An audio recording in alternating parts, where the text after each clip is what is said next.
Thank you. My name is Roberto Lopez. I am from the Rio Grande Valley, and I want to correct a few things. One, immigrants right now cannot present themselves at ports of entry and be processed for asylum. That has not been the case since the pandemic began, and that was not the case before it because of metering.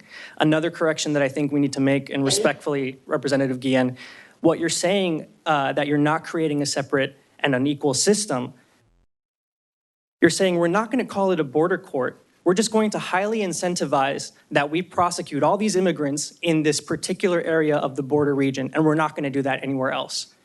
That is calling it that's a separate border court system in everything but in name.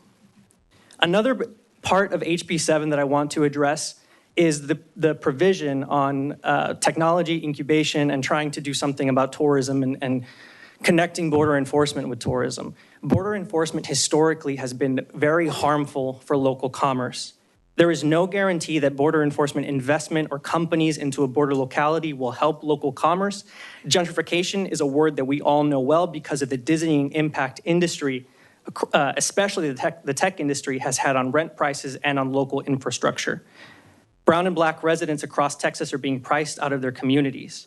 What we're saying, is let's bring in these border technologies and it's going to pump up the economy. We cannot have local economies based on violence, based on surveillance, based on a carceral system. We continue to ask ourselves, how can we most effectively harm immigrants? That's what we're saying again with technology. How can we most effectively harm immigrants so they don't come? They are going to come. You cannot stop that.